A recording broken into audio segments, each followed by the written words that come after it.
Mga kabayan, nihaw! For today's video po is magluluto po tayo ng tikoy dahil holiday season na po. Ayan, ang unang-una pong papasok sa isip ko is tikoy at saka kalamay. Ayan, dahil ang tikoy po at kalamay ay isa sa pinakamasarap na gawa sa Quezon Province. Ayan, ito po is gustong-gusto ko nung bata pa ako at talagang pag namamasko po ako sa aking mga ninong at ninang at nakakita ko ng tikoy ay siya pong una kong kinukuha.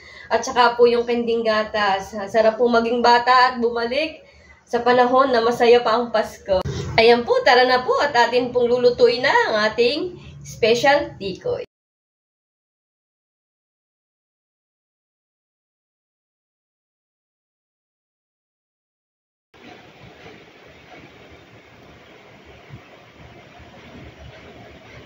Ayan po, ang una po muna natin gagawin is paghahaluin po natin ang ating gatas na malabnaw, evaporated milk po.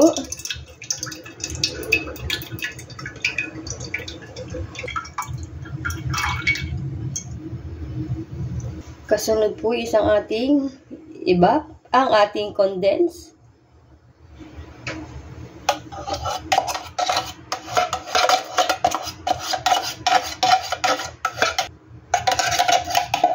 Nakakamiss po magpasko at magbagong taon sa Pilipinas.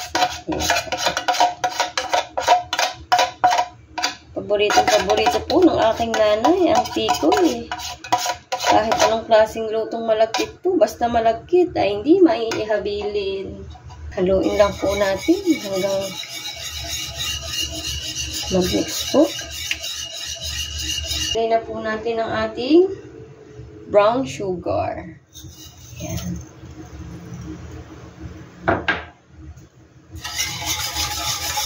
Haluin po muna ulit natin hanggang sa ma-dissolve na po sila. Pagkama na kita. At yan, kapag po tunaw na is pwede na po nating buksan ang ating apoy. Ano lang po, sa maliit lang pong apoy ang kailangan niya.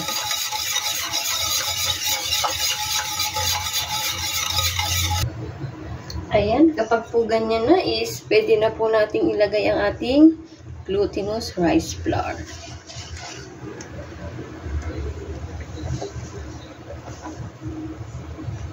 Haluin lang po natin yan.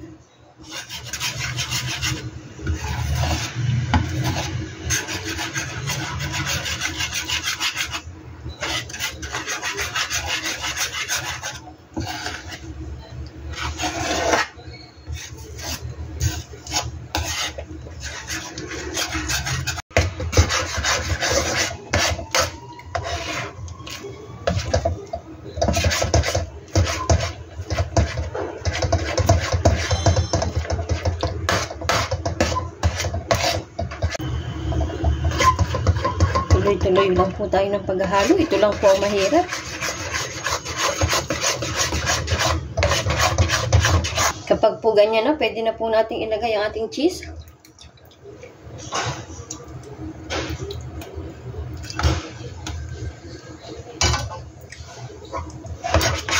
Tutunaw naman po siya kahalo.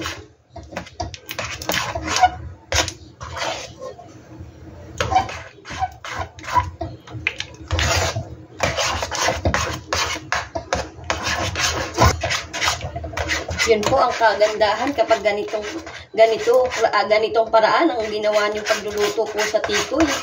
Maiihalo niyo po maigi ang cheese. Hindi po siya magbubuo sa isang parte lamang.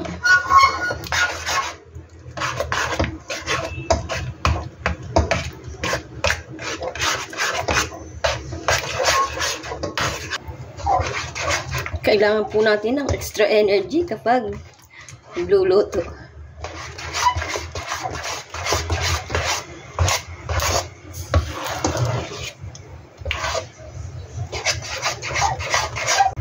Nagpalit na po tayo ng panghalo at medyo naganit na po ang haluin.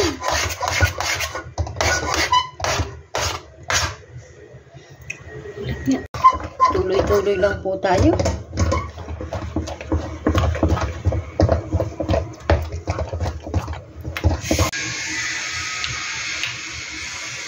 Ayan po, pagtutulungan na po natin.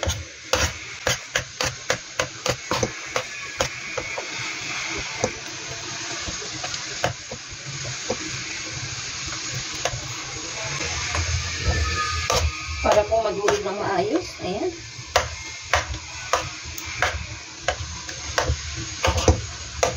Ganito po ang pagluluto. Nung nakikita ko sa tatay ko, kahit kalamay po ganito, pagsasalpukin.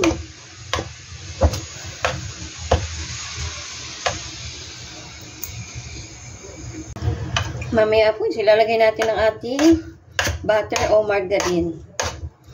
Para po, tulungang hindi dumikit dito sa kawali ang ating tikoy.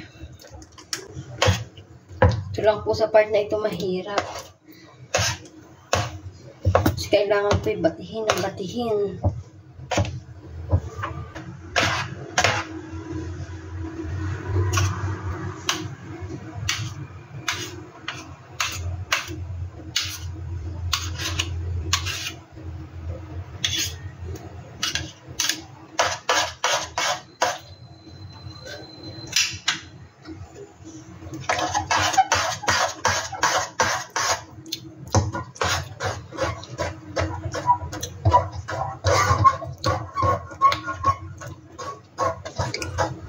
Dahil ko pa po ang nag-exercise ng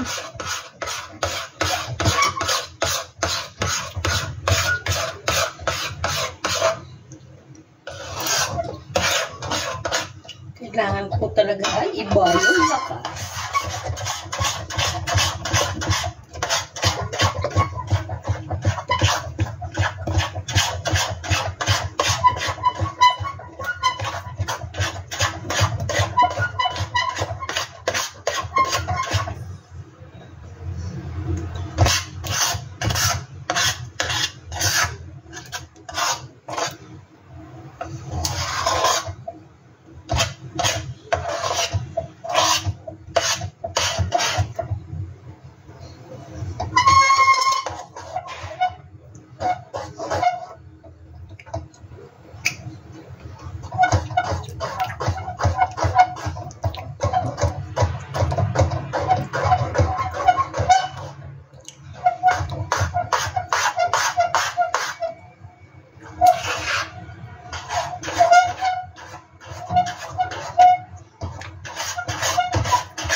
Bali, 15 minutes ko na po siyang niluluto.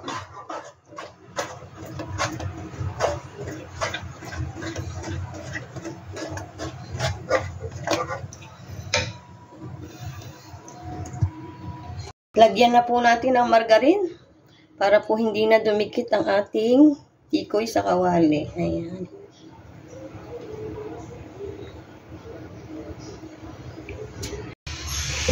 Yan po, halos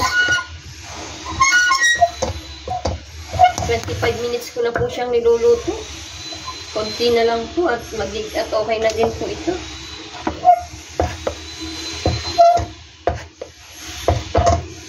Yan po, oh. Konti pa pong pasensya.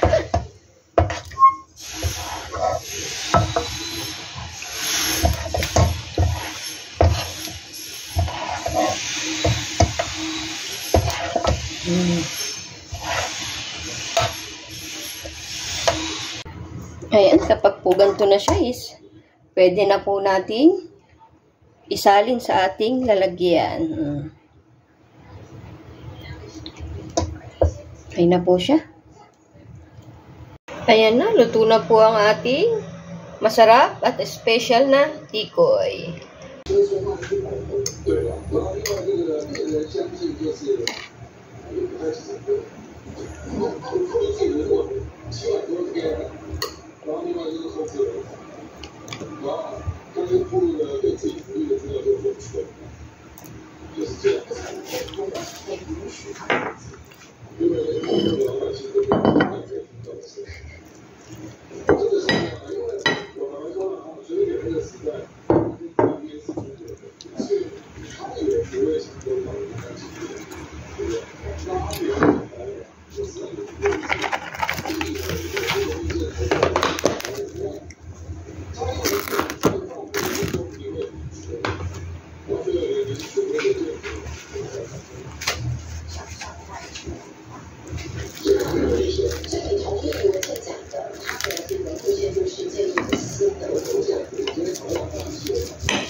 Yan na po ang ating masarap na tikoy.